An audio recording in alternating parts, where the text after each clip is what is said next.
Hello दोस्तों, the exam classes में आपका स्वागत है। जो 4 फरवरी है उसमें मैथ का जो सेक्शन होगा उसको सॉल्यूशन करेंगे। ठीक, तो इसमें जो पहला क्वेश्चन है इसमें दिया गया है, कितना है 5/2 माइनस 2/5। तो 5/2 और 2/5 हमें इसको हल करके दिखाना है। तो क्या करेंगे, यहाँ देखिए आभार संख्या हमारा, जब कभी हर में हमारा आभार संख्या हो तो क्या करते हैं, सीधा 13 गुणा कर लेंगे। तो 5 दूनी कितना हो जाएगा, पहले 10 एलसीएम हो जाएगा हमारा, और 5 × 5 = 25 माइनस 2 दूनी 4। तो 25 में से 4 घटा लीजिए, कितना आ जाएगा 21/10। अब 21/10 देखिए ऑप्शन में कहीं मिल रहा है, कहीं नहीं मिल रहा है। तो क्या करेंगे, हम इसको भाग के माध्यम से लगाएंगे। तो 10 दूनी 20, 2 बार गया, और 20 के बाद 1 बच भी गया, कितना आ जाएगा 2 सही 1/10। ये हमारा आंसर हो जाएगा। आंसर हमारा कौन सा हो जाएगा, 2 सही 1/10। 2 सही 1/10 हमारा ये ऑप्शन, ये क्या हो जाएगा, यहाँ पे सही हो जाएगा। इसको हम भाग ऐसे भी लिख सकते हैं कि 21 में अगर जिसको ना आ रहा हो तो क्या करेंगे, 10 दूनी 20 हो जाएगा, घटा लेंगे 1, कितना आ गया 2 सही 1/10। तो 2 सही 1/10 हमारा क्या हो गया आंसर, ऑप्शन ए। ठीक है, अगला क्वेश्चन देखते हैं। आते हैं क्वेश्चन नंबर 2। इसमें जो दिया गया है कि 5 अंकों वाली सबसे बड़ी संख्या, देख लेते हैं। 5 अंकों की सबसे बड़ी संख्या क्या होती है, हमारा 9 9 9, कितनी बार हो जाएगा, 5 बार। तो 5 अंकों की सबसे बड़ी संख्या ये हो गई। अब इसके बाद इसमें कह रहा है कि 3 अंकों की सबसे छोटी संख्या, 3 अंकों की सबसे छोटी संख्या क्या होती है, 100। क्या करेंगे, इसको जोड़ लीजिए। जोड़ने के लिए कह रहा है योगफल, तो 9 हो जाएगा, 9 में 0 जोड़े 9, फिर 9 9 1 10 न, जो 10 बचा 1 दिया इसको, तो 9 1 10 और 9 1 10, कितना आ गया, कई 10 सैकड़ा 1000 10 लाख, 1,99,000। 1,99,000 देखिए कौन से ऑप्शन में है, डी ऑप्शन। तुम्हारा क्या हो जाएगा यहाँ पे, डी क्या हो जाएगा, सही। आते हैं अगले क्वेश्चन पे। इसमें दिया हुआ है क्वेश्चन नंबर 3 में कि 11 सही 1/4 मीटर लंबे तार के एक रोल से 3/4 मीटर। तो 11 सही 1/4, 11 सही 1/4 मीटर है। इसको हम भिन्न में बदल लेते हैं, कितना 11 × 44 1 45 हो जाएगा, 45/4 मीटर। ठीक, 45/4 मीटर हमारा जो तार है एक रोल से 3/4 मीटर लंबे, कितना 3/4 मीटर, 3/4 मीटर लंबे तार के कितने टुकड़े काटे जा सकते हैं। तो क्या करिए, अगर ऐसे कितने टुकड़े काटने की बात कर रहा हो तो इसमें जो पूरी तार की लंबाई हो उसमें जितना भाग काटा जा रहा हो सीधा भाग दे दीजिए। हमारा क्या मिल जाएगा, कितने टुकड़े होंगे, आंसर मिल जाएगा। यहाँ पे लिख लेते हैं क्या, टुकड़ों की संख्या। तो टुकड़ों की संख्या हो कितनी जाएगी, 45/4 भागे, कितना भाग देना है, 3/4 का। ठीक है, तो भाग कैसे लगाएंगे, यहाँ पे 45/4 लिखिए, गुणे जो नीचे वाला होता है वो ऊपर चला जाएगा, तो 4 ये जो 3 हो जाएगा। ठीक, तो 4 4 से यहाँ से कट गया, 3 से काट लेते हैं, 3 1 कम 3, 3 से काटेंगे 3 1 कम 3, 3 5 15। टोटल कितने टुकड़े हो गए, 15 टुकड़े। ये हमारा क्या हो जाएगा आंसर। तो आंसर कौन सा ऑप्शन है इसमें, ए ऑप्शन। ऑप्शन ए क्या हो जाएगा यहाँ पे, सही हो जाएगा। ठीक, समझ में आया बात। कभी भी पूरी लंबाई दी हो, टुकड़ों की बात कर रहा हो, तो जो छोटा टुकड़ा होगा उससे हम क्या करेंगे, सीधा सीधा भाग देंगे, टुकड़ों की संख्या मिल जाएगी, आंसर हो जाएगा। ठीक, अगला क्वेश्चन देखते हैं, क्वेश्चन नंबर 4। इसमें दिया हुआ है 1300 + 13 इकाई। इसको लिख लेते हैं। यहाँ पे क्या दिया है, 1300 + 13 इकाई दिया हुआ है। इकाई माने 1 होता है। 1300 13 इकाई + 13 दहाई, 13 दहाई भी दिया है, और माइनस करना है। माइनस कितने करना है, 1000। 1000। जब कभी ऐसे क्वेश्चन आए तो जो दिया गया है उसी को हम क्या करेंगे, लिख लेंगे 1300। तो 13 गुणे 100 माने क्या होता है, वो तो जान ही रहे हैं 100 होता है। प्लस करना है 13 इकाई, 13 इकाई माने क्या होता है, 1 होता है, प्लस 13 दहाई, तो क्या करेंगे 13 लिखेंगे, दहाई माने क्या होता है, इकाई माने से 1, दहाई माने 10, तो क्या हो जाएगा यहाँ पे 10, माइनस 1000। 1000 क्या करिए ऐसे लिख लीजिए। अब देखिए आसान हो गया, यहाँ पे सॉल्यूशन कर लेंगे हम। 13 में 100 का गुणा करेंगे, कितना आ जाएगा 1300, प्लस 13 इकाई है, 13 गुणा करें 1 में गुणा करेंगे 13 आ जाएगा, 13 में 10 से गुणा करेंगे कितना हो जाएगा 130, माइनस क्या करना है 1000 का। तो क्या करेंगे, इन तीनों को हम पहले जोड़ लेंगे, फिर 1000 में घटा लेंगे।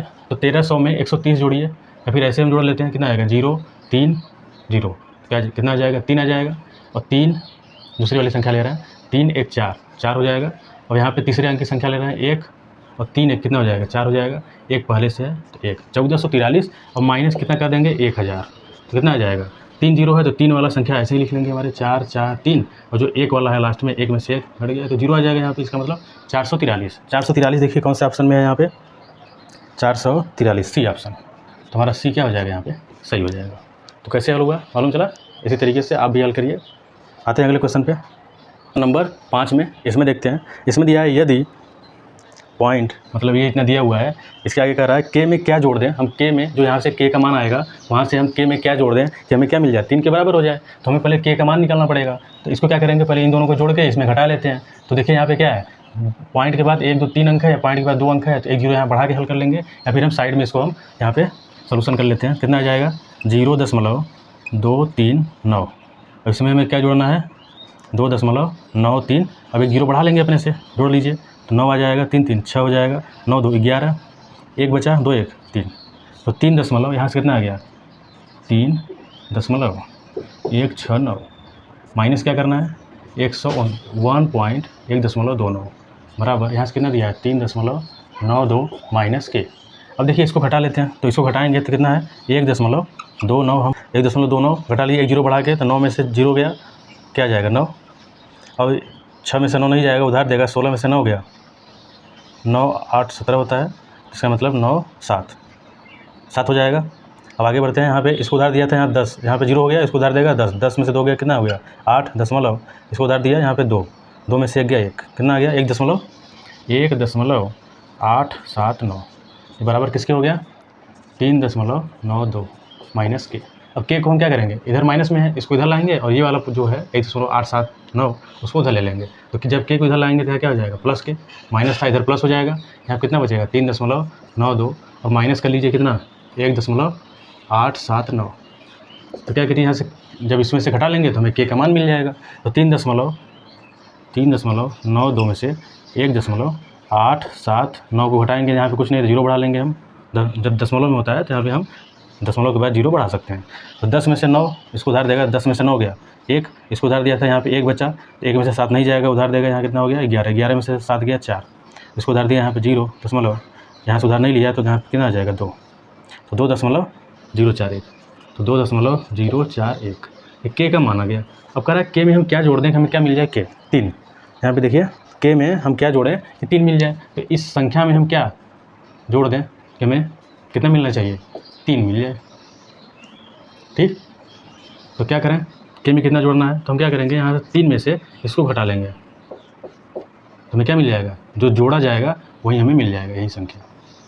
क्या जोड़ेंगे हम 3 मिल जाए, तो इसमें से हम 3 में से इसको घटा लेंगे, जो आएगा वही हमारा आंसर हो जाएगा।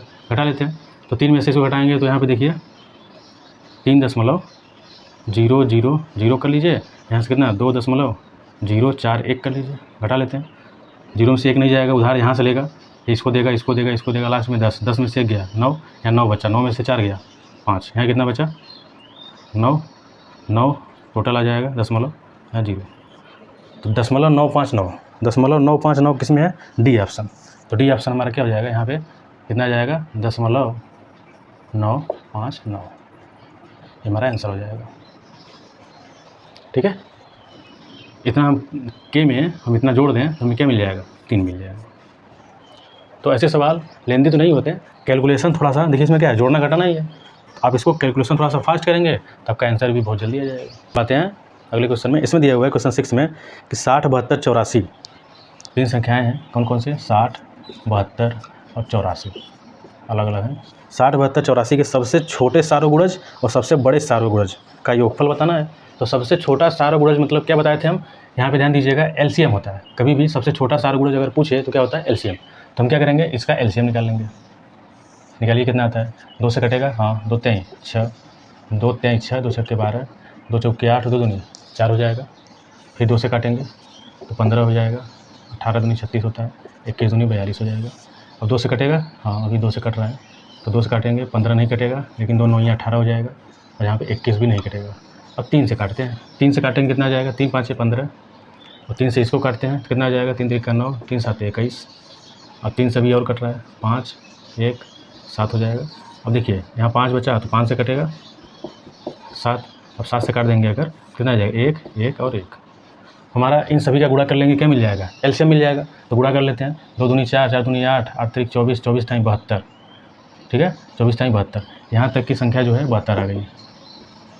अब 7 बचे 35, इन दोनों का 35 हो गया। गुणा कर लेते हैं, यहाँ पे गुणा कर लीजिए, देखिए कितना आता है, 5 दूनी 10 और 5 7 35, 35 1 36, 3 दूनी 6 और 3 7 21, कितना आ गया 0 0 0 हो जाएगा, 6 6 12, यहाँ पे 3 1 4, 3 1 4 और इसका 1 5 हो गया, यहाँ पे 2 25 20। तो हमें एलसीएम जो मिला, एलसीएम में 25 कितना आ गया 25 20 एलसीएम मिल गया। ये जो एलसीएम है यही सबसे छोटा सार्वगुणज है। अब सबसे बड़ा सार्वगुणज के लिए क्या करेंगे, इसका हम मौसा निकालेंगे। तो अलग अलग संख्या का हमें क्या करना पड़ेगा, यहाँ पे गुणनखंड करना पड़ेगा। 60 का अलग, 72 का हमें अलग करना पड़ेगा और 84 का भी हमें अलग करना पड़ेगा। ठीक है, तीनों का अलग अलग गुणनखंड करना पड़ेगा। तो 2 से काट लेते हैं, 2 3 6, 2 से काटेंगे 15, 3 से काटेंगे 3 5 15, 5 से काटेंगे 5 1 5। इसमें देखते हैं कितना आएगा। यहाँ 2 से काटेंगे अगर तो 36, 2 से काटिए 18, फिर 2 से काटेंगे 2 9 18, फिर 3 से काटेंगे तो 3 3 9, 3 से काटेंगे 3 1 3। ये सब कैलकुलेशन आपको फास्ट करना पड़ेगा। यहाँ पे क्या करेंगे, 2 से काटेंगे 2 चौके 8, 2 दूनी 4, 2 से करेंगे 21 हो जाएगा, फिर 3 से कटेगा 3 7 21 और 7 से काटेंगे 7 1 7। तो यहाँ पे हो गया 3 7 21 और 7 1 7। अब इसमें हम कॉमन देखेंगे, कॉमन क्या है, यहाँ पे 2 है, यहाँ पे 2 है, यहाँ पे 2, तो 2 कितनी बार मिला, 2 बार। तो 1 और 2 गुणे। अब देखिएगा इसमें 3 है तो 3 इसमें भी है, इसमें भी है, इसमें भी है, तो 1 3 तो मिल रहा है, लेकिन दूसरा जो 3 है इसमें नहीं मिल रहा है, इसमें नहीं मिल रहा है, तुम्हारा 2 गुणे 3 ही होगा। तो एचसीएफ हमें कितना मिल गया यहाँ पे, 2 दूनी 4 3 12। ठीक, सबसे बड़ा जो क्या है सार्वगुणनखंड हमारा 12 हो जाएगा। सबसे छोटा सार्वगुणनखंड एलसीएम निकालते हैं तो हमारा 25 और 20 हो जाएगा। और दोनों का क्या मतलब क्या बोल रहा है, योगफल निकालने के लिए। योगफल माने क्या होता है, जोड़ होता है। तो इन दोनों को हम जोड़ देंगे, कितना है 25 20 में क्या जोड़ दीजिए 12, तो 2 और 2 1 3 5 और 2 25 32। ये क्या हो जाएगा हमारा, यही आंसर हो जाएगा। इसी बारे में आपसे बोल रहा था कि हमारा योगफल निकालिए। ठीक, तो 25 32 हो गया। कौन सा ऑप्शन है यहाँ पे, ऑप्शन यहाँ पे बी है। ठीक, आते हैं अगले क्वेश्चन पे। इसको कैलकुलेशन देखिए थोड़ा सा, अगर एलसीएम एचसीएफ आप बहुत तेज़ी से निकाल लें तो उतना ही आसान होगा। तो आपको कैलकुलेशन बहुत फास्ट करना पड़ेगा थोड़ी सी। अब आते हैं क्वेश्चन नंबर 7 में। इसमें दिया हुआ है कि रमा के पास केवल 50 रुपये और 100 रुपये के नोट हैं, 50 और 100 के अलावा और उसके पास कोई नोट नहीं है, और कुल नोटों की संख्या हमारा 25 दिया हुआ है। ठीक, और इन सभी नोटों को जोड़ के हमारा 1600 का धन होता है, 1600 रुपये उसके पास होते हैं पूरे। तो 50 और 100 के नोटों की संख्या बताना है। तो ध्यान दीजिएगा, जो 7वां है इसमें कह रहा है कि 50 रुपये और 100 रुपये, 50 और 100 रुपये के ही नोट हैं, और दोनों को मिला के हमारा नोटों की संख्या कितना दिया है, 25 नोट, टोटल 25 नोट है। तो अगर हम 50 रुपये के नोट को हम क्या मान लें कि एक्स नोट है, कितना है एक्स नोट है, तो 50 का अगर गुणा कर दें तो 50 रुपये का जितना नोट होगा, 50 रुपये के नोट को, नोटों की संख्या को मैंने एक्स मान लिया, तो 50 गुणे एक्स कर लेंगे, बचा कितना नोट हमारा, 25 में से एक्स को घटा लेंगे, क्योंकि जितना 50 नोट हो जाएगा उतना तो इसमें से घटेगा ही। वो हमारा क्या हो जाएगा 100 रुपये का नोट, तो उसको हम जोड़ के लिख लेंगे कितना, 25 माइनस एक्स कर लीजिए, और ये 100 का गुणा हो जाएगा। ये टोटल जो संख्या है हमारी 1600 रुपये के बराबर होगी। तो ये देखिए 100 रुपये के नोट कितने हैं, 100 रुपये का ये पूरे नोट है, उसमें गुणा कर लेंगे तो 100 रुपये के नोट की टोटल वैल्यू आ जाएगी। 50 रुपये में एक्स से गुणा कर लेंगे तो 50 रुपये नोट की वैल्यू आ जाएगी। दोनों को जोड़ के हमें 1600 दिया हुआ है, 1600 रुपये उसके पास है। हल कर लेते हैं, यहाँ से क्या आ जाएगा 50 एक्स, 50 में एक्स से गुणा करेंगे 50 एक्स, 25 में 100 का गुणा करेंगे कितना आ जाएगा 2500, माइनस 100 में एक्स से गुणा करेंगे माइनस 100 एक्स बराबर क्या आ जाएगा 1600। अब देखिए यहाँ पे 50 एक्स है, यहाँ पे 100 एक्स है, इसको जब घटाएंगे तो यहाँ से माइनस में आएगा, माइनस 50 एक्स बराबर, इसको अगर उस बगल ले जाएं तो 1600 में से क्या घटेगा 2500, तो 1600 में से 2500 तो घटेगा नहीं, तो जो बड़ी होगी उसमें से इसको घटा लेंगे, और जो बड़ी वाली के हमारा जो साइन है माइनस, माइनस लगा लेते हैं। 2500 में 1600 घटाइए कितना आएगा 5 4 9 900 आएगा। यहाँ से क्या आ जाएगा माइनस 50 एक्स, दोनों साइड देखिए इधर भी माइनस है इधर भी माइनस है, तो माइनस माइनस कट जाएगा, तो एक्स का मान आ गया। एक्स का मान हमें कितना मिल गया, 50 के इधर जाके भाग दे देंगे तो 900/50 कितना आ जाएगा, कट गया, और 5 से काटेंगे तो 5 एकम 5 और 5 40 18। तो 18 क्या है एक्स का मान, तो एक्स क्या माने थे 50 रुपये के नोट को, अगर इसको 50 रुपये के नोट को एक्स माने हैं तो ये 100 रुपये का नोट कितना था 25 माइनस एक्स था, तो इन्हीं दोनों गुणा किया गया था, तो जो एक्स आया हमारा 18 नोट किसके हो गए 50 रुपये के, और 25 में से 18 घटा लेंगे तो हमारा 100 रुपये का नोट आ जाएगा। तो यहाँ पे हम लिख लेते हैं क्या 50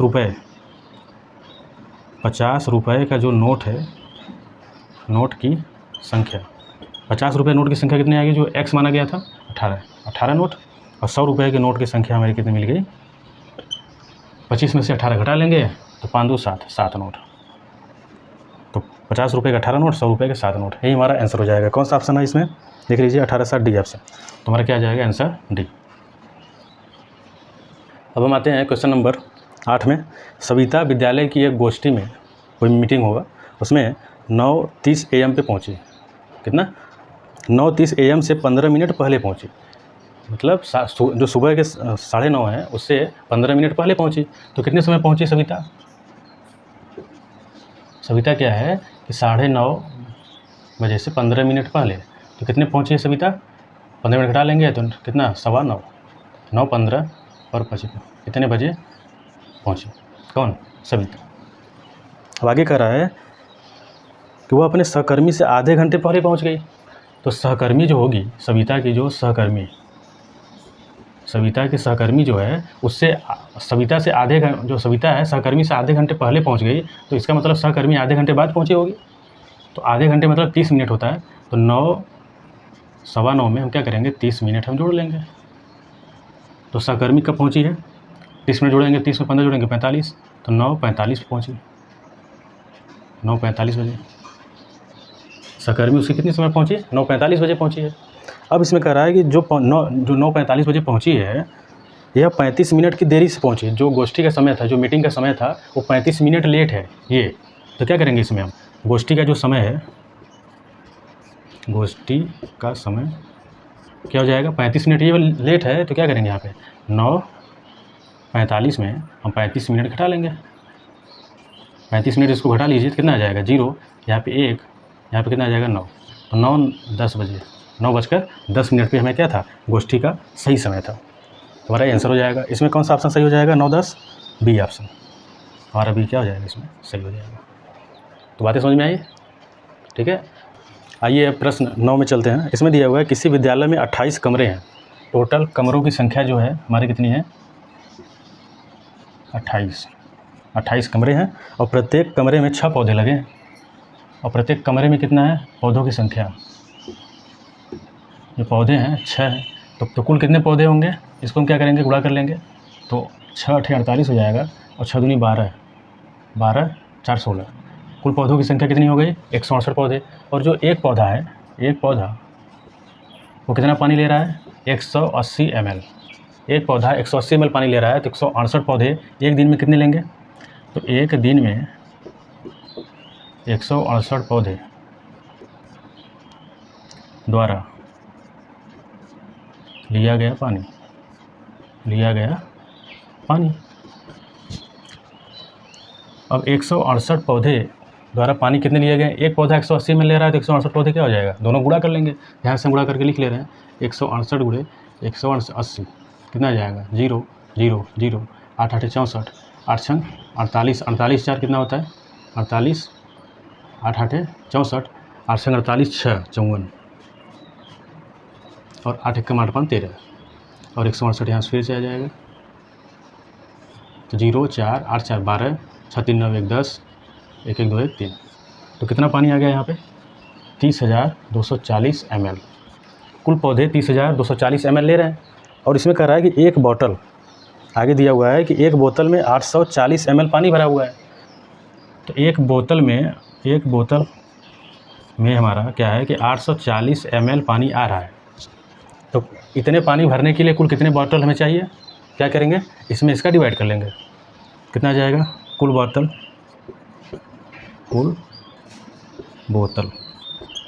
कितना हो जाएगा, 30,240 में 840 का डिवाइड कर लीजिए। अब देखिए किससे कटता है, 12 से कट जाएगा, 12 7 84, 12 1 कम 12 दूनी 24 होगा, 6 12 5 60, 2 12 दूनी 24, इससे भी कट जाएगा। 7 से काटते हैं, 7 3 21, 7 6 42। कुल 36 बोतल, जो 36 बोतल है, एक दिन में इतने बोतल यूज होंगे, तब जाके हमारा 168 पौधों को क्या मिल सकेगा, इतने ml पानी मिल सकेगा। तो 3 दिन तक हमें देना है। तो 3 दिन में कुल बोतल कितने यूज होंगे, 3 दिन में कुल बोतल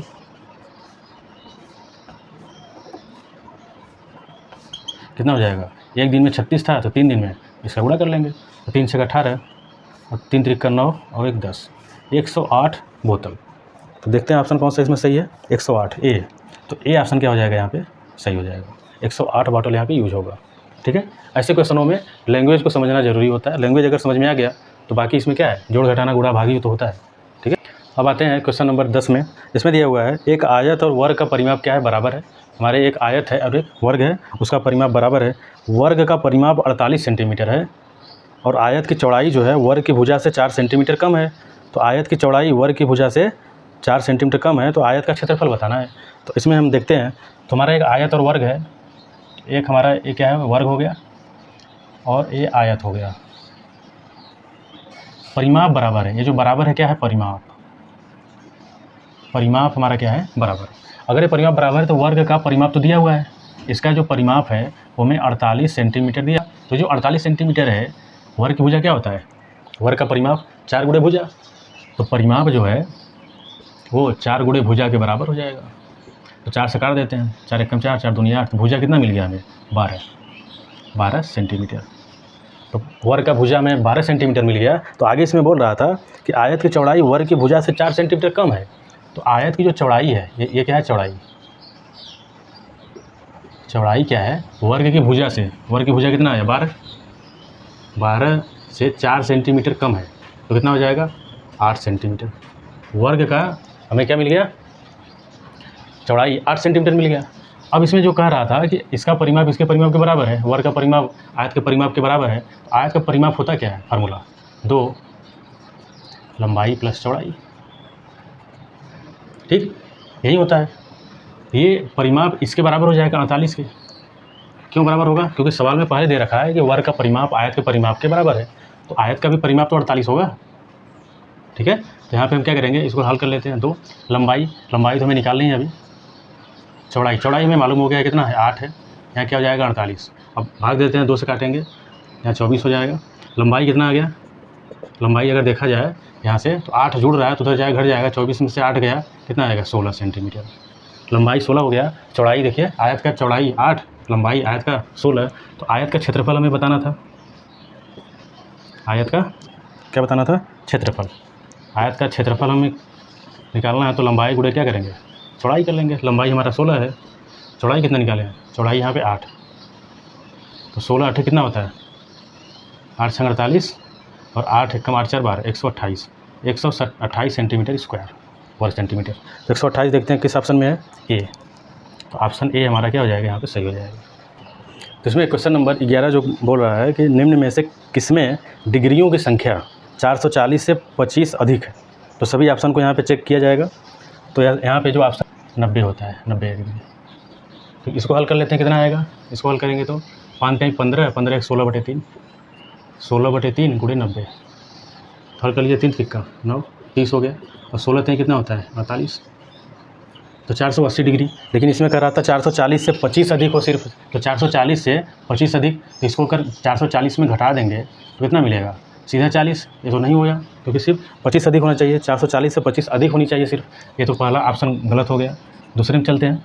दूसरा जो दिया गया है 5 और कितना है, 2/3, 2/3। इसको जब देखेंगे तो 90 का गुणा, 90 किससे गुणा किया जा रहा है, डिग्री है, समकोण दिया हुआ है। तो यहाँ से क्या करेंगे, 5 3 15 2 17, 17/3 गुणे 90। ये कितना हो गया, करेंगे 3 3 9, 30, 17 3 51, 510। ये तो और ज़्यादा हो गया, 480 था तब भी ज़्यादा था, 510 तो इससे भी ज़्यादा है। ये भी नहीं होगा हमारा, 440 से 25 अधिक। तो सी ऑप्शन में देखते हैं कितना दिया हुआ है, 5 और 1 आधे। 5 और 1 आधा मतलब 1/2। इसमें 90 गुणा करके यहाँ चेक कर लेते हैं, कितना आ जाएगा, 5 दूनी 10 11, 11/2 गुणे 90। 2 से करेंगे क्या हो जाएगा, 45। और 45 में 11 गुणा कर लेते हैं, 11 5 55, 11 4 44, 5 49। अब इसमें अगर 440 हम घटा भी दें कितना आ जाएगा, 5, 9 में से 4 गया 5। तो क्या 25 अधिक है, नहीं, 55 अधिक हो गया है। आते हैं ऑप्शन डी में। डी वाला ऑप्शन दिया है 5 और 1 छठांश। 1 छठांश माने 1/6।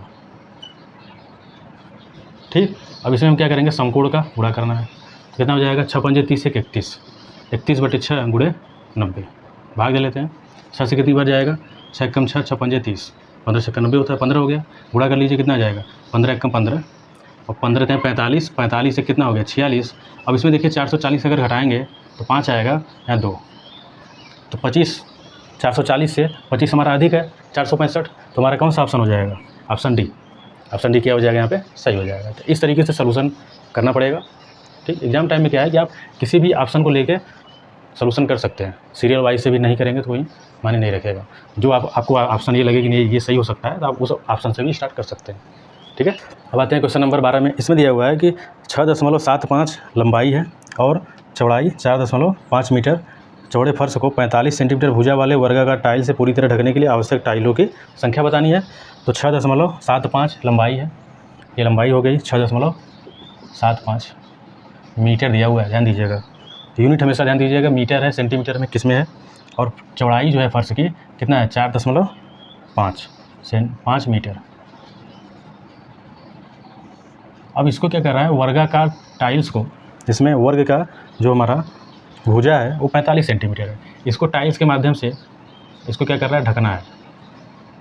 ठीक है, इस तरीके से जो टाइल्स घरों में लगता है उसके आधार पर इसको ढकना है। तो पूरे फर्श को हमें क्या करना है? ढक देना है टाइल्स से। तो हमें क्या निकालना है कि इसका पहले हम क्षेत्रफल निकालेंगे, जो हमारा फर्श है उसका क्षेत्रफल निकालेंगे, और जो एक वर्ग का हमारा जो क्षेत्रफल आएगा उस पूरे क्षेत्रफल में से हम इसको भाग दे देंगे, तो कुल कितनी टाइल्स हमारे उस फर्श पे लगेंगे ये हमें मालूम चल जाएगा।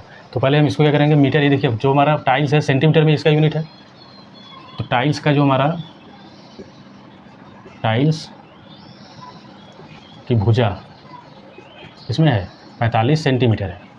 तो हमें क्या करना पड़ेगा? इस फर्श का क्षेत्रफल निकालेंगे यहाँ से। तो फर्श का क्षेत्रफल निकालने के लिए 6.75 और गुणा करना है 4.5 से। ठीक, इसको हम गुणा कर लेते हैं। तो इसको हल करने के लिए देखिए हम इसको क्या लिख सकते हैं? 675/100 लिख सकते हैं। जो दशमलव था 1 लगा दिए, 2 जीरो बढ़ा दिए, और 45 को क्या लिख सकते हैं? 45/10 लिख सकते हैं। हो जाएगा इतना। अब काट दीजिए। 25 देखिए कट रहा है, हाँ 25 चौका 100, 25 से काटेंगे तो 25 दूनी 50, कितना बचा यहाँ पे? 25 दूनी 50, 60, 175। तो 25 छक्का 150 होता है, 25 चौका 100, 25 छक्का 150, 25 सत्ते 7 बार में ये पूरा पूरा कट जाएगा। यहाँ से देखिए कुछ कट रहा है तो 2 से कट रहा है, 2 5 10, यहाँ से काटेंगे 2 से नहीं कट रहा है, 5 से कट रहा है, 5 दूनी 10 और 5 9 45, इतना कट गया। अब इन दोनों में हम क्या करेंगे? गुणा कर लेंगे। तो 27 और 9 का गुणा करिए, तो या फिर ऐसे ही लिख लीजिए 27 × 9 बटे 4 दूनी 8, इतना हो गया। तो ये हमारा फर्श का क्षेत्रफल आ गया, ये मीटर में है, ध्यान दीजिएगा। किस में आएगा? मीटर स्क्वायर में है हमारा ये फर्श का क्षेत्रफल। अब इसको सेंटीमीटर में भी बदलना है, तो क्या करेंगे? 100 का डिवाइड कर लेंगे, 27 × 9 बटे 8। तो गुणा मीटर से सेंटीमीटर बदलने के लिए, बड़े से छोटे यूनिट में आने के लिए हमें क्या करना है? गुणा करना पड़ता है। तो 1 मीटर में 100 सेंटीमीटर, यहाँ 100 × 100 हो जाएगा। ठीक, क्योंकि स्क्वायर था तो 100 नहीं 200 भी हमें लाएंगे, 100 100। अब इसके बाद हमें क्या निकालना था कि कितने टाइल्स इसमें क्या होंगे? यूज होंगे, लगेंगे पूरे क्षेत्रफल को घेरने के लिए फर्श को। तो क्या करेंगे? जो 45 सेंटीमीटर है इस टाइल्स का एक भुजा दिया हुआ है, तो हम वर्गाकार टाइल्स है तो क्या करेंगे? वर्ग क्या? तो क्षेत्रफल निकाल लेंगे उस टाइल्स का। तो क्षेत्रफल क्या होता है? वर्ग का भुजा गुणे भुजा। हम डायरेक्ट यहाँ निकाल सकते हैं। यहाँ पे टाइल्सों की संख्या लिख लें, टाइल्सों की संख्या। टाइल्सों की संख्या क्या हो जाएगी? ये हमारा जो टोटल क्षेत्रफल है 27 × 9 बटे 8 × 100 बटे, अब देखिए 45 × 45 यहाँ करेंगे। 45 क्यों करेंगे? क्योंकि टाइल्स का एक टाइल्स का क्षेत्रफल मिलेगा ये। अब ये सेंटीमीटर में, ये पूरा सेंटीमीटर बन गया, ये भी हमारे सेंटीमीटर में, यूनिट हमारा समान हो गया। अब भाग जा सकता है, तो कितने में जाएगा? काटिए, 9 × 9 9 5 45, 5 से काटेंगे, अब कोई कट रहा है 5 से कट रहा है, 5 दूनी 10 20 हो गया, 5 9 45, 5 से काटेंगे, 5 दूनी 10 20 हो गया ये भी। अब कुछ कट रहा है 4 से कट रहा है, 4 दूनी 8, 4 5 20, अब 2 से काटेंगे तो 2 दहा में 20। अब इससे काटते हैं, देखते हैं, 9 × 9 9 3 27, 3 बचा, नीचे देखिए कुछ नहीं बचा, 3 और यहाँ पे 10 बचा, यहाँ 5, 10 बचे 50, 50 थे यहीं, 50 नहीं कितना होता है? 150। तो 150 टाइल्स हमारे लगेंगे। तो देखिए ऑप्शन में कौन सा ऑप्शन होगा? 150, सी ऑप्शन। तो ऑप्शन सी क्या हो जाएगा? यहाँ पे हमारा सही हो जाएगा। तो किस तरीके से निकाला गया, ऐसे ही सलूशन किया जाएगा। और बाकी जो लैंग्वेज है, जो फर्श का क्षेत्रफल, टाइल्स का भुजा, ये सब अपने मन में किया कीजिए एग्जाम टाइम पे। सिर्फ कैलकुलेशन करिए क्या करना है, उसको करेंगे तो बहुत आसानी से यहाँ तक पहुँच जाएंगे आंसर तक। ठीक है, ये सब लिखने की ज़रूरत नहीं होती है, ये सब तो हम लिख के दिखा रहे हैं कि आपको समझाना है कौन क्या है, तो इसी आधार पर हम आगे बढ़ेंगे। अब हम आते हैं क्वेश्चन नंबर 13 में। इसमें देखिए क्या दिया हुआ है कि किसी कक्षा के 21 बच्चों के भार इसमें दिए गए हैं। ये सभी क्या हैं, भार दिया गया है। और इसमें कितने बच्चों का भार 45 केजी से और 50 केजी के बीच में है। कितने बच्चों का भार हमारा क्या है, 45 केजी से अधिक होनी चाहिए और 50 केजी से कम होनी चाहिए। तो 45 केजी से अधिक देखिए एक ये है, और 45 केजी से अधिक कहाँ पे, यहाँ पे है 2, और यहाँ पे ये मिल गया। 45 केजी से अधिक देखिए 45/8 मतलब 45 से अधिक है हमारा ये। एक यहाँ मिल गया, एक यहाँ मिल गया हमारा, और 52 देखिए हमारे कहाँ तक होना चाहिए, 50 तक। ये नहीं लेंगे, 45 से अधिक ये है, और ये नहीं लेंगे, और 50 भी नहीं लेंगे। ये 52 50 से ज़्यादा हो गया, 50 से ज़्यादा हो गया, ये ले लेंगे। 45 से अधिक है, 50 से कम है, ये भी ले लेंगे हम, और ये भी ले लेंगे।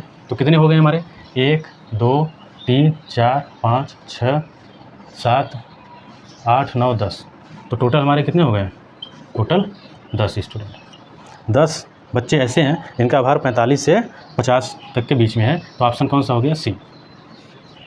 अब हम आते हैं क्वेश्चन नंबर 14 में। इसमें दिया है कि निम्नलिखित तालिका में विक्रेता द्वारा 5 महीने में बेचे गए वाहनों की संख्या को प्रदर्शित कर रहा है।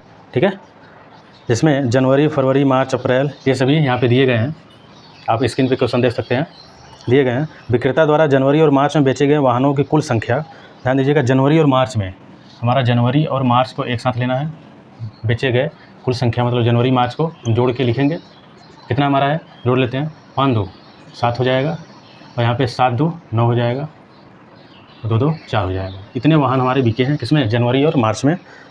जनवरी मार्च में बेचे गए वाहनों की कुल संख्या फरवरी, अप्रैल और मई, फरवरी, अप्रैल और मई। अब इन तीनों को जोड़ेंगे तो हमारा कौन सा हो जाएगा, यहाँ पे इसको जोड़ लेते हैं। यहाँ पे इधर फरवरी, अप्रैल और मई, इन तीनों को जोड़ेंगे तो 8 ये 8 हो गया, 0 हो गया, 8 8 16 हो जाएगा, और 8 7 15, 15 1 16, 16 1 17, एक बचा हुआ है, 3 1 4 1 5 5 1 6, 676 वाहन इन 3 महीने में बिके हुए हैं, और बाकी 2 महीने में 497। तो आगे कह रहा है कि बेचे गए वाहनों की कुल संख्या में से कितने कम हैं।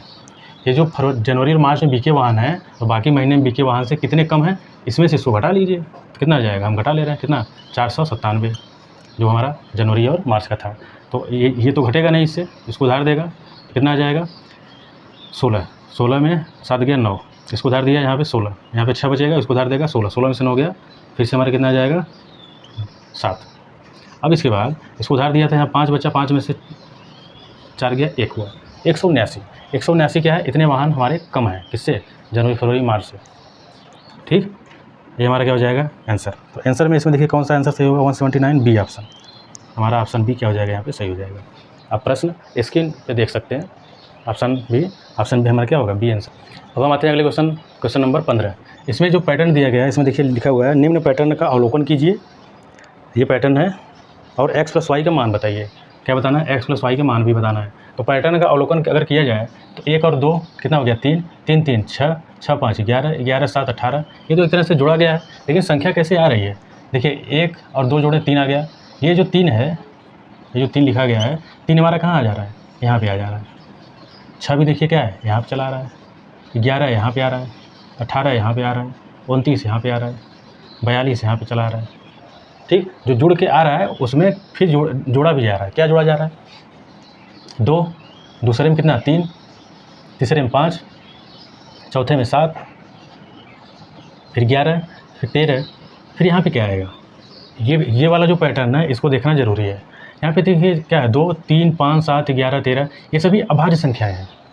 अभाज्य संख्याएँ हैं तो 2 सबसे छोटी अभाज्य संख्या 2 शुरू हुआ, फिर 3 अभाज्य संख्या, फिर 5, उससे बड़ी 7 अभाज्य संख्या, फिर 11 अभाज्य संख्या, फिर 13 अभाज्य संख्या। 13 के बाद ऐसी कौन सी संख्या होगी जो अभाज्य होगी, उसको देख लेंगे। तो 13 के बाद 14 अभाज्य संख्या है, नहीं, 15 नहीं, 16 नहीं, 17 अभाज्य संख्या है। तो इसके बाद क्या आ जाएगा, 17। तो 17 है क्या, x का मान है, x हमें 17 मिल गया। y कितने मिलेगा, जब 17 है तो 42 में 17 जोड़ देंगे तो हमें y का मान मिल जाएगा। तो क्या करिए, 42 + 17 कर लीजिए, बराबर y यहाँ है, तो 7 2 9 और 4 1 5, कितना हो गया, 59। तो 42 में 17 जोड़ दिया, कितना आ गया, 59। ये हमें y का मान मिल गया 59, x का मान 17, तो हमें क्या निकालना था, x + y। तो हम 59 में क्या करेंगे, 17 को जोड़ लीजिए, तो 9 7 16 और 5 1 6 1 7, कितना आ गया, 76। यही हमारा क्या हो जाएगा, आंसर। ऑप्शन देख लेते हैं, ऑप्शन बी। ऑप्शन हमारा बी क्या हो जाएगा, आंसर हो जाएगा। तो बातें समझ में आई, पैटर्न को समझिए, बाकी चीज़ें आसानी है, जोड़ना घटाना ही है। ओके।